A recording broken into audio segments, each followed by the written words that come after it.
Hey, what's up? Like, totally time for 90210. Well, hello, everyone. Welcome back to the 90210 show. My name is Mark. With me, as always, is my fiance, Carol. How you doing today, Carol? Hey, what's up? How much? It's been a good week here. It is March 20th, 1998. Did you enjoy your St. Patty's Day? I had some green beer. St. Patty's Day. Did you have a shamrock shake? No, it's nasty. I don't like that shit either. Those are the McDonald's milkshakes. Aren't even fucking real milkshakes, I don't think. Well, I like McDonald's milkshakes. Don't hate on the milkshakes, but I do not like the minty milkshakes. You ever let one melt? You're like, that's not even made with milk. What do you think it's made with? I don't know. It's some powdered shit. Okay, so you're telling me it melts and turns into powder? No, that's not what happens. I didn't think so. But it's not. It doesn't melt like ice cream melts. You ever have a fucking milkshake melt? It doesn't look like that. They're gross. I don't like them. Okay, well, you don't have to drink them. Like okay. McDonald's makes a good fry and a decent hamburger. You want to talk about the fries, though? Like, they're delicious. I love them. I'll eat them all day. They do not decompose. Sure. It's a little fucked up. Like, none of McDonald's stuff decomposes at all. You'll find a French fry under your seat that's been there for 6 months, and you could eat it, and it would taste exactly the same. 10,000 years from now, when future humans fucking exhume bodies from this generation, they're gonna find McDonald's fries just and probably us. We're gonna be preserved too because we're just filled with McDonald's. Right, exactly. No, I left a McDonald's hamburger one time. Fell in like the bun. Fell under my car. Right. Like under the seat, and probably. I don't know. A year later, I found it. Fucking, there was no mold. Like it had chased away mold that was underneath my seat to begin with. Right. Mold was scared of it. But seriously, it's sealed like it's like they put a varnish on it. I don't understand. It is crazy. It was hard as a rock, but perfectly preserved. It was like dinosaur bones or whatever. God love McDonald's.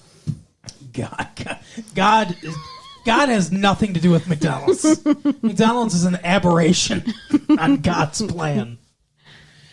The first thing that Jesus does when he comes back is he's going to look and be like, the fuck? Who told you to create this? McDonald's brothers. And then have it stolen by Ray Kroc. Oh my God, what? You ever hear that story? No. Oh, the McDonald's brothers. I can't remember their names. Mac and Dick, I think, or something like that. Sure. Mac McDonald's. Are you serious? Like, is that where the Big Mac comes from? Yes. That's awesome. So they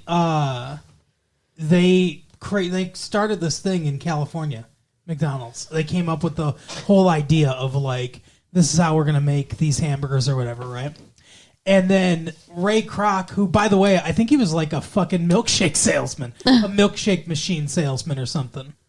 He saw what they were doing and he was like, oh. He had the idea of like, we could get people to do this all over the country. Mm-hmm. We could sell the idea, because you know, like every McDonald's, I don't know if any of you have ever worked in a McDonald's out there, but if you've ever worked in a McDonald's, everything is done the same way. Every McDonald's is set up the exact same way.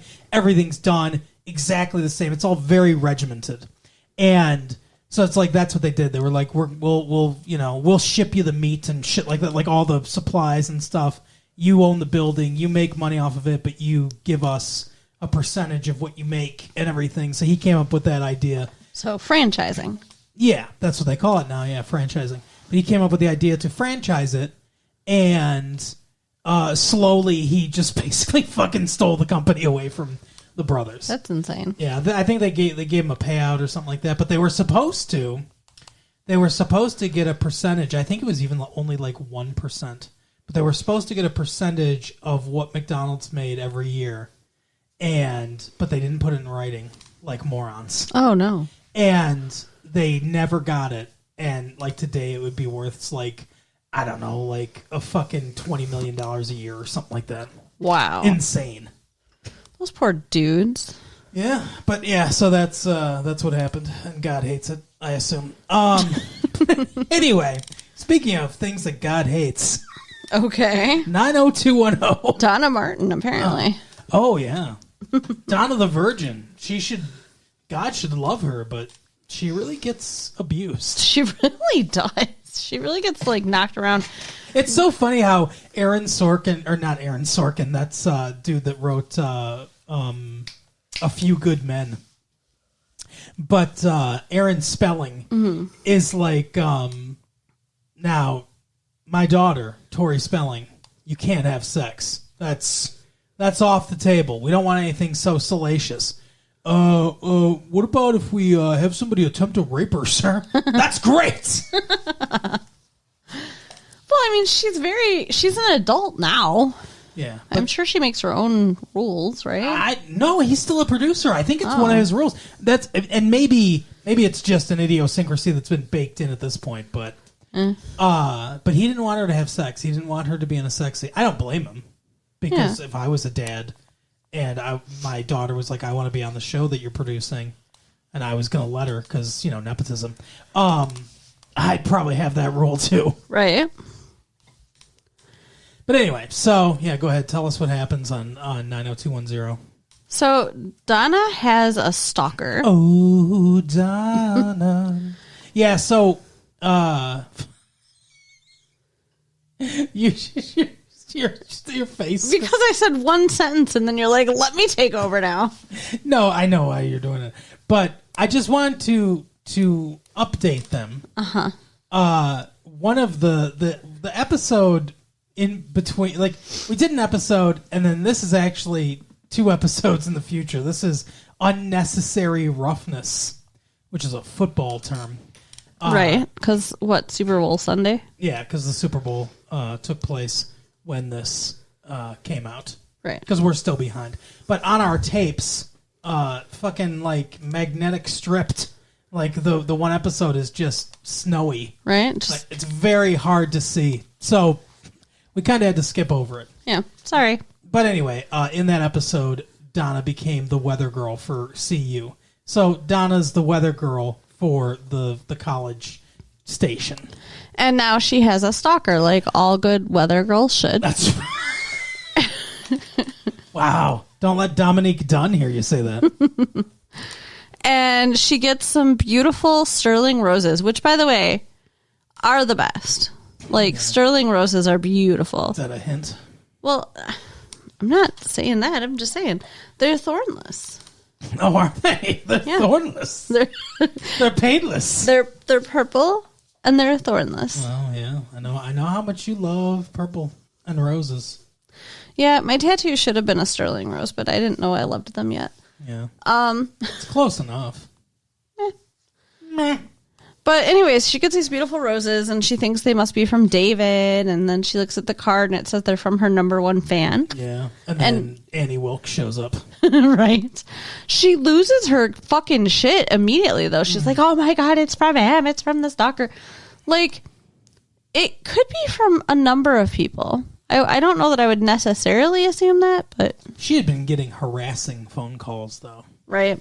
So she's already on edge. And Claire and Kelly are not very helpful. No, they're like, whatever. Like, get over it. Dumb whore. But she, like, throws away the flowers, which is just a travesty. I think they're jealous. You think? I think they're jealous that she's got a stalker. That's a fucked up thing to be jealous of. Do they not see how unhappy she is? Claire's like, I wish I had a stalker. Claire's a miserable human being. We don't like her anymore. We don't like Claire anymore. I want Steve to dump her.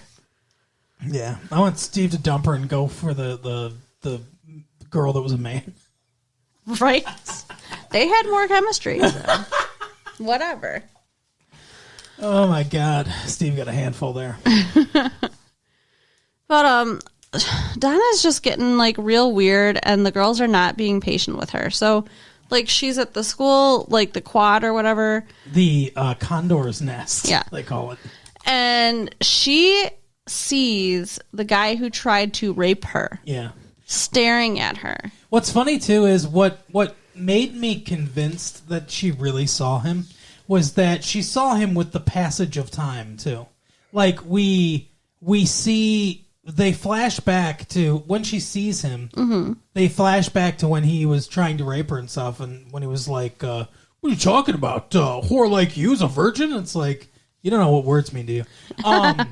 But he's balding, but still has quite a bit of hair on his head. Uh-huh. It's receded, but the middle of his head is still fairly covered with hair. Okay, but you can tell that he's balding. When she sees him, this actor has now gone mostly bald, and that in the 2 years that middle part is gone essentially, and he's got the classic like ring around the head male pattern baldness. And she saw him that way. She didn't see him how she remembered him. Right. She saw him like that with the passage of time. Huh. So I thought to myself, I don't think that's just they could have done some of the computers if it was supposed to be a something she was making up in her head. I don't think that was just like get the actor back in for this flashback thing. I was like, I think she really saw him. Yeah. So that's interesting. I did not notice that. So she starts screaming. Yeah. Oh yeah. And everybody's like, she saw Jason Voorhees. Right. Everybody's like, oh, you just imagined it. It's okay. Like, not everybody. Claire and Kelly, who, right, out of jealousy, don't want her to have the stalker. Well, David points out that, while he is being comforting, he is still pointing out that he thinks she's wrong, that they would have to notify her if he got released from prison, which I said also. Department of Corrections would have to notify you. Yeah, I guess that is probably standard practice, right? Yeah, if you're a victim of a violent crime and they release the criminal, they have to tell you. It makes sense. So... It would seem like they would tell you in advance. Yeah, I would think they would. I would think so, too. It's just, like, kind of messed up. Oh, no. Oh, no, you lost it. Lost all your thoughts. I did. They're gone. It was a good one, too. Oh, I'm sorry. So, David's trying to be comforting to her. Right. And says... Oh, okay, I remember. So... So she sees the guy, and it's like, up until then, it's just been, this is a stalker, and I'm freaking out about my stalker. Mm-hmm. And then I'm like, okay, so is being stalked triggering, like, the PTSD that's making her see this guy? But it didn't feel like that. It felt separate. It felt different. Because otherwise you'd think it would have happened sooner, I guess, because she's been being stalked for, like, a couple weeks. Yeah. So, I don't know. I just thought that was interesting, too. Like, why all of a sudden does she go from, I got roses to, there's my rapist? Right. Yeah, exactly. Mostly, I think Tori Spelling's not a great actress. She's a better actress most of the time than she was in this episode. I think she has difficulty with negative emotion. And I feel like we've noticed that before. I feel like this isn't the first time we're saying these words. Yeah. Yeah, I guess, when you're born rich and literally the worst thing that's ever happened to you is that they didn't have the Mercedes-Benz in the color you wanted. Oh, geez. Then, that's not fair. Then it might be harder to play trauma. Right. So. I'm really sorry, Tori Spelling. Oh, yeah, she definitely listens she listens to these tapes for sure. I send them to her mansion. Right. Oh my God, we're the stalker. Oh. Don't you like the roses story? But yeah, so he says they'd have to notify her. And everyone's, pretty dismissive of the entire thing. And she's obviously, like, really having a hard time. And it really pisses me off that nobody's being, like, there for her. She's having nightmares. And yeah. Oh, yeah, she gets up and sets off the alarm in the middle of the night. Now, that would be frustrating, sure. Yeah. And I really don't understand what happened because... She heard a noise and she was trying to turn the alarm on. Apparently, they have the alarm, but they don't use it much. That's stupid. And she heard a noise, so she was trying to turn the alarm on so she could feel safer. And she, she wasn't doing it right. Probably because she was scared and tired. And it was pitch black dark. Right. So Claire helped her out with it. But yeah, they're all like, oh, and Donna's like, maybe I should go to my mom's, and whatever. And because, so I don't bother you guys. And they kind of look like, yeah, okay. I know. Like, what the fuck? Although at that time when she had heard something and she turned on the alarm, she went out on the porch and there was a rose sitting on the porch. Yeah, you noticed that and I didn't. Well, that's because your eyes were closed. Good eye. Yeah, that's right. Out of fear. I was so rubbing scared. his head because he had a headache, and I am a nice girlfriend. That's right. But anyways, another thing that happened with Donna and these girls, though, they decided to distract her by having a girls' night. Oh, they do. Strip club. They do, yes. Such a weird thing to do in this particular situation. Because David is planning a big Super Bowl night at the After Dark, which we'll talk about later. Yeah. But yeah, so they don't like football, so they don't want to do that. So they go out for the girls' night to the Australian strippers. It's so funny to see Donna there. It's like they're Down Under or something like that. I think it's something called. like that. We're just a bunch of Aussies. Just a bunch of Aussies taking our clothes off. One of them picked Donna up and spun her around on the stage and then put her back down. If you're an Australian stripper, can you tell us, is that believable? Do you guys just randomly grab women from the crowd and spin them around and then put them back down? Because I don't think that happens. See, I've never been to a male strip club. I've only been to a female strip club, so I don't know how that works. Like, if a dude touches one of the female strippers, I'm pretty sure they get killed. I'm pretty sure somebody drags them in the back and kills them. You don't get killed. It is not allowed. You get kicked out for sure. Right. But in this place, it seemed like touching's encouraged. Yeah. So it's funny. You before me, you wouldn't have been able to say that you'd been to any kind of strip club. That's true. You took so much pride in saying that too. I could see the pride in your face. You made one of my lifelong dreams a reality. Yeah. Now, do you want to go to a male one? Is that still on your list? Maybe. I won't go to you that one. No, that would definitely be a girls' night thing. Yeah. But you have, that you certainly can if you find one. Okay. But yeah, I think it is a little more encouraged, the touching, because they're not scared of the girls. Yeah, guys could be sexually aggressive to a female stripper. If you're letting guys touch girls, then it could get out of hand real fast. Quick. Well, that's why they don't allow full nudity in the strip clubs with alcohol, because they think that's going to get out of hand. That's true. Yeah, and then there are other ones where they do have full nudity. No alcohol. And it's 18 and up, but there is no alcohol. Yeah. Because they figure, you're going to keep your wits about you. You can see some pussy. Otherwise, only titties. I do think that's the weirdest thing. Because it's like, I appreciate the vagina. Don't get me wrong. But if you're talking about aesthetic beauty, that's not the first place I'm like, let me look. Right. Yeah, it's weird. There are nice things about it, but like to gaze at, it's not necessarily like what you're looking for. Exactly. And honestly, some of the little outfits are cuter, many of the nakedness anyway. Absolutely.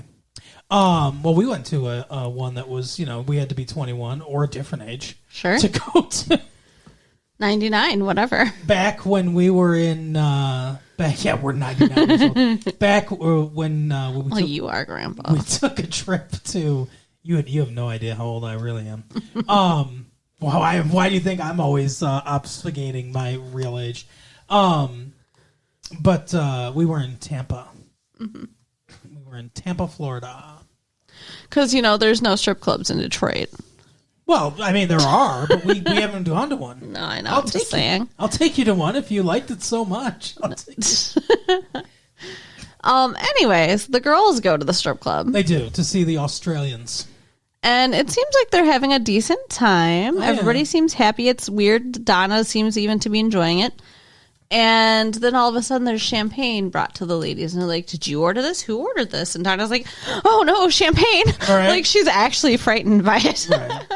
Yeah, because it's her nemesis. Because she'll start, if she drinks champagne, she'll start having sex with all the strippers on the stage or whatever. God, can you imagine drunk Donna in a strip club? Oh my God. She gets so horny. She does. It's so, well, I mean, she's never at sex. Yeah, I mean, that's probably a big part of it. Yeah. But yeah, instead, two guys that walked out of the film Revenge of the Nerds walk up. They're like, "Hi, ladies, we bought you some drinks." They were so weird. Yeah, they really came out of a different movie. They're all in weird looking suits with like a checkered shirt and weird sartorial choices. And the one guy's like, "Oh, we saw you enjoying the show up there. We thought we'd give you a chance at the real thing." So stupid. And they're like, "Yeah, no thanks." They all have, well, besides Kelly, but they all have boyfriends besides Kelly. Besides Kelly. But Kelly wouldn't touch those guys. Fuck no. And they're very aggressive, too. Like, they get kind of mad when the girls are leaving. It's like... They're like, well, come on, girls. Come on. Ridiculous. And Claire turns on bitch, which is, not a hard setting for her to get to. Right. Is basically like, no thanks, geeks. And then they leave. And then in the parking lot, Donna drops her keys and bends down to get them. Well, she fully not bends down the way you would, the way you'd normally like to see a woman bend down. No, she squats. She goes fully to the knee, like one knee up, and then foot planted, like to grab them. Sure. In a crouched position. Yes, she's crouching. And a car that we had actually, I believe, seen drive up. Yeah, it's been following them. Yeah. Just turns on its headlights and peels out of a corner towards her like it's going to run her over. Yeah. And then swerves and hits the dumpster and drives off. No, it hits another car. Oh, I thought it was a dumpster. No, it hits like a yellow car. Okay. And then drives off. Now, we only see the shadow of the person, but we see the shadow as they're following, and then we see the shadow as it tries to murder Donna. Well, it didn't try because it swerved. Scare Donna, I guess. Yeah. It doesn't look like her stalker. No. I mean, it doesn't look like her potential rapist. So we may be looking at two completely separate situations here. Well, yeah, I mean, at this point, though, it still seems possible that the rapist thing could have been her imagination. True. So, she's obviously, at this point, extremely freaked out. Yeah. And yet the girls still continue on with the evening. Like, they go to the after dark. They stopped at the after dark to talk to David because Donna said she would. She promised she would. Yeah, okay. They don't do much at the after dark. No. But, they do tell David, I think, what happened. Yeah. I think so. Oh. Or did this happen at the after dark? I don't know. Now I'm confused. It might have happened when they were leaving the after dark. Yeah. I think so.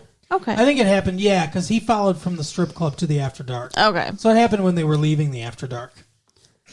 But then the next day... So she does go to her mom's. Right. And she's like, oh, I had all this mail. From their P.O. box. Mm-hmm. She didn't think... I haven't checked this P.O. box in 2 weeks since my parents have been to Europe and everything. So she does. She's going through the mail, and then she, again, fucking freaks out in public. Yeah. Look, David, look. Oh, my God. What the fuck? Well, that's what she did. You scared me so bad. Sorry. That was like the fucking weirdest timing ever. Because you had just closed your eyes and started to turn right as I was doing the look, damn it! And you fucking freaked out. I hurt my shoulder jumping. What did you think was happening? I don't know. I think I fell asleep for a second in my brain. Oh my God. And then you startled me back awake. You had just talked. I know. Oh my God. You've been on autopilot this entire time. Anyway, but she's all freaking out, and she's like, look, David, look.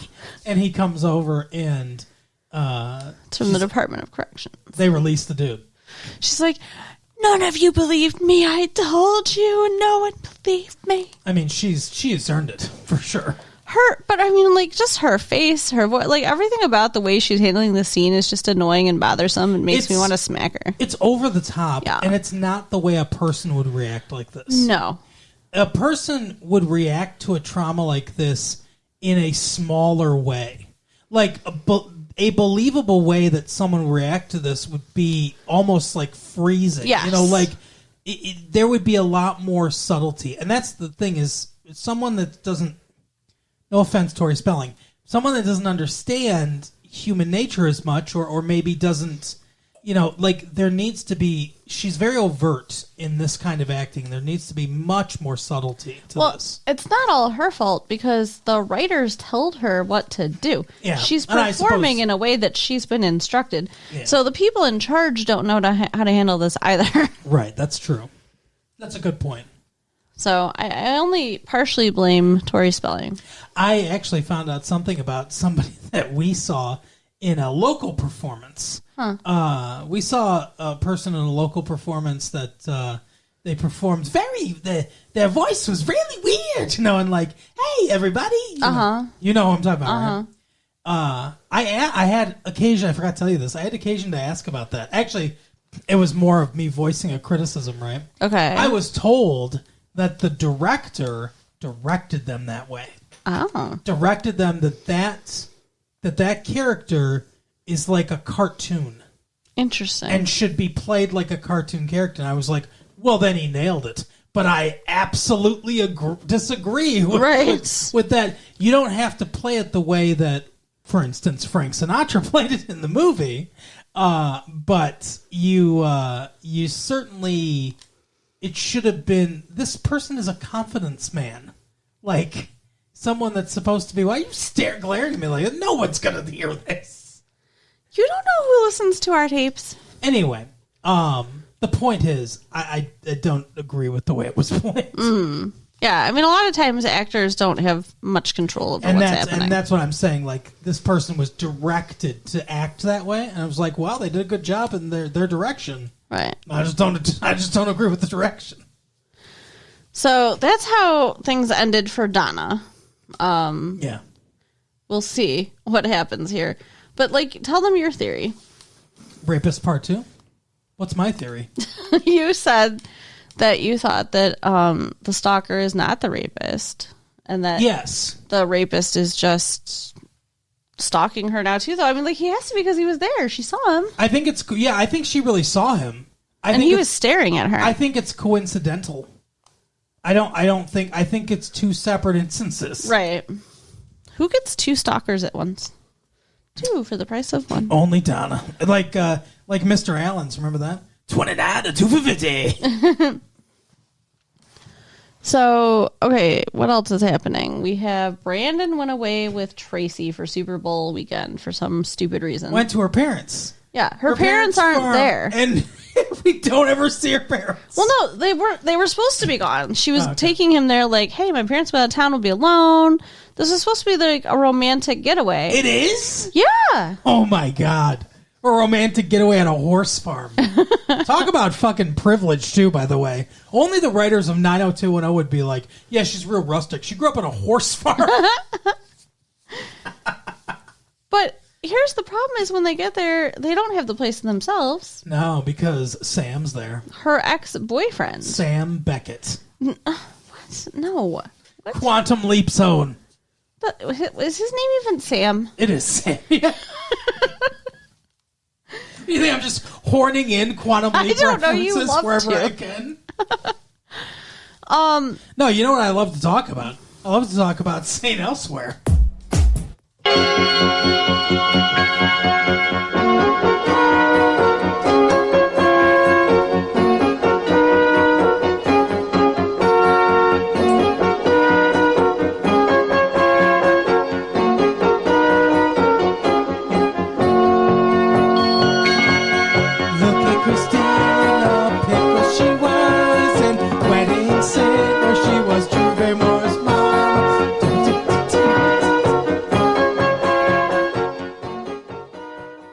The whole song. I've got the whole song.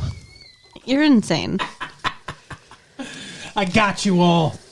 One day I'm going to play the entire song. We're just going to listen to the entire theme song in its entirety. I said entirety too many times in that sentence. Dear God. Okay. So Sam, her ex-boyfriend, is at this farm I believe Suddenly a hologram appears next to us like, it looks like you're here to break these two up. Well, no, okay, so he's a third-year vet student, and he works for her parents. Yeah. And he's there because her horse is sick. Her horse has colic, a condition I didn't know horses could get. I know babies get colic. Right. I'm not even sure exactly what it is. I think it's like just getting really fussy and gassy. Yeah, maybe like a buildup of gas or something like that. That makes sense. I don't know. We don't have babies, so. But that makes sense. My grandfather had shingles one time. Sure. A very painful condition that usually only affects roofs.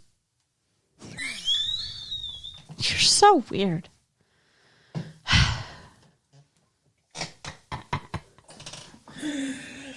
So I love you. I love you too. So because the horse is sick and the ex-boyfriend is there, every time Brandon gets anywhere near her, the ex-boyfriend runs up like, hey, the horse needs you. It's like he's got a fucking alarm on her vagina or something. Oh, she's getting wet. Like, he even gets her to sleep in the barn with the horse the first night. Uh-huh. Like, what in the fuck? I would have not handled this anywhere near as well as Brandon did. Yeah. He was very classy about it all. He was classy. And the guy, like, he even confronted him, but he did it in such a way that he didn't seem like an asshole. No, the guy's like, hey, you know, can I get some time alone with what's her name? Tracy. Tracy. Can I get some time alone with Tracy? And Brandon's like, no, you can't. He's like, look, there's still something between us. He's like, why? He's like, because you had your time, Sam. And she said, no, it's over now. So yeah, because apparently he actually asked her to marry him right before she went to college. So and she said no. And she talks to Brandon about it and basically says, look, I changed and he didn't. Like, I grew up and I want certain things, like she's into politics, she's into the TV station, she's into all that stuff, right?